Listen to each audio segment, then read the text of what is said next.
Hello everyone, स्वागत है आपका एक बार फिर से मेरे YouTube channel concept up to root में। आज हम एक नया चैप्टर स्टार्ट करने वाले हैं। चैप्टर का नाम है भू संसाधन तथा कृषि। इससे पहले हमने दूसरा चैप्टर जो है पढ़ा था, जिसका नाम था मानव बस्तियाँ। अगर आपने उस चैप्टर की वीडियोस नहीं देखी तो आप डायरेक्टली चैनल पर जाके उन वीडियोस को देख सकते हैं, या फिर उनका लिंक मैं डिस्क्रिप्शन में जो है मेंशन कर दूंगा, वहाँ से भी आप उन वीडियोस को देख सकते हैं। अगर उन वीडियोस में कोई डाउट हो या फिर आज की इस वीडियो में कोई डाउट हो तो आप कमेंट कर सकते हैं। तो आइए दोस्तों, बिना टाइम वेस्ट किए इस वीडियो को स्टार्ट करते हैं। सबसे पहले समझते हैं भू संसाधन तथा कृषि। इस टॉपिक को ही समझते हैं कि इस टॉपिक का मतलब क्या है और इसमें बेसिकली इस चैप्टर में आगे क्या क्या पढ़ेंगे। सबसे पहले एक इंट्रोडक्शन के रूप में हम ये समझते हैं। तो चैप्टर का नाम है भू संसाधन तथा कृषि। भू संसाधन का मतलब, भू का मतलब होता है भूमि, और संसाधन का मतलब होता है कोई भी ऐसी चीज़ जो उपयोगी हो, जिसका इस्तेमाल किया जाता है। तो भू संसाधन का जो मतलब है, भू संसाधन का मतलब भूमि से है, क्योंकि भूमि भी एक महत्वपूर्ण संसाधन होती है और इसलिए इसको भू संसाधन बोला जाता है। तो भू संसाधन यानी कि भूमि। तो इस चैप्टर में हम भूमि के बारे में पढ़ेंगे डिटेल के साथ, वो भी खास तौर पे भारत की भूमि। और दूसरा कृषि। कृषि का मतलब होता है खेती करना, फसल करना। तो कृषि के ऊपर भी थोड़ी थोड़ी बातें इस चैप्टर में बताई गई हैं। तो ये था इंट्रोडक्शन इस चैप्टर का। आइए टॉपिक वाइज जो है समझते हैं। पहला टॉपिक हमारे पास है भू उपयोग वर्गीकरण।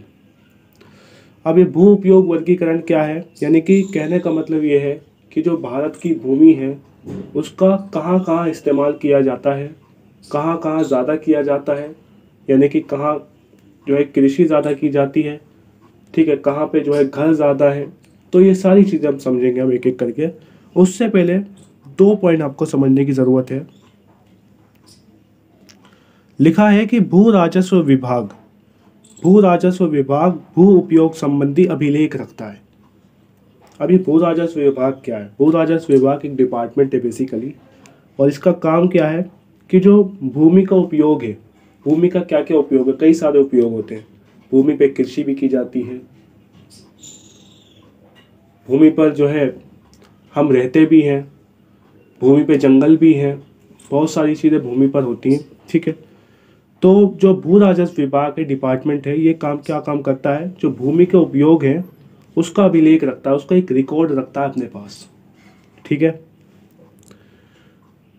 दूसरा पॉइंट यहाँ पे लिख रखा है कि भारत की प्रशासनिक इकाइयों के भौगोलिक क्षेत्र की सही जानकारी देने का दायित्व भारतीय सर्वेक्षण विभाग पर है। अब ये दूसरा डिपार्टमेंट है, एक था भू राजस्व विभाग, अब दूसरा डिपार्टमेंट कौन सा है? भारतीय सर्वेक्षण विभाग। ये भारतीय सर्वेक्षण विभाग क्या काम करता है, इसका क्या काम है? ये करता है भाई भारत की प्रशासनिक इकाइयों के भौगोलिक क्षेत्र, यानी जो भौगोलिक क्षेत्र हैं, ठीक है, जो भी मान लीजिए उत्तराखंड है, मध्य प्रदेश है, उत्तर प्रदेश है, सबके अपने अपने भौगोलिक क्षेत्र हैं, ठीक है। तो उस भौगोलिक क्षेत्र की सही जानकारी, यानी उसको ये देखता है कि भौगोलिक क्षेत्र कितना है, उसकी जानकारी देने का काम किसका है? भारतीय सर्वेक्षण विभाग का, ठीक है। तो आगे लिखा हुआ है यहाँ पे कि भू राजस्व अभिलेख द्वारा अपनाया गया भू उपयोग वर्गीकरण निम्न प्रकार का है। यानी जो भू राजस्व विभाग हमारा डिपार्टमेंट है, ठीक है, उसी के अनुसार जो है उन्होंने भूमि का उपयोग का वर्गीकरण करा है, ठीक है। तो वो भू उपयोग वर्गीकरण कितने टाइप का कराया उन्होंने? पूरे 9 टाइप्स का। यानी कि भू उपयोग कितना होता है? भू उपयोग कितना है? 9 प्रकार का है, ठीक है। यानी कहने का मतलब ये है कि जो भूमि का इस्तेमाल किया जाता है वो 9 तरीकों से होता है या 9 तरीकों से किया जाता है, ठीक है। अभी आपको हो सकता है ये चीज़ समझ में ना आए, लेकिन जब आप ये पढ़ोगे एक एक करके तो आपको पूरी तरह डेफिनेटली ये चीज़ समझ में आ जाएगी। जैसे पहला है यहाँ पे वनों के अधीन क्षेत्र। अब आपको बस इसको मतलब समझते जाना है, बस आपको ये बस इसका मतलब समझना और आप इस चीज़ को समझ जाओगे। तो वनों के अधीन क्षेत्र, इसका क्या मतलब है, सबसे पहले ये समझो। तो यहाँ पे लाइन वाइज मैं आपको बताऊंगा, जो एनसीईआरटी की किताब है, क्योंकि हम एनसीईआरटी के अकॉर्डिंग पढ़ रहे हैं, तो लाइन वाइज मैं आपको बताऊंगा। तो यहाँ पे लिखा हुआ है कि ये जानना आवश्यक है कि वर्गीकृत वन क्षेत्र तथा वनों के अंतर्गत वास्तविक क्षेत्र दोनों पृथक हैं। पहले यहाँ पे ये चीज़ हमें बताई गई है कि एक तो होता है वन क्षेत्र, ठीक है, और एक होता है वास्तविक वन क्षेत्र, ठीक है। एक होता है वन क्षेत्र और एक होता है वास्तविक वन क्षेत्र।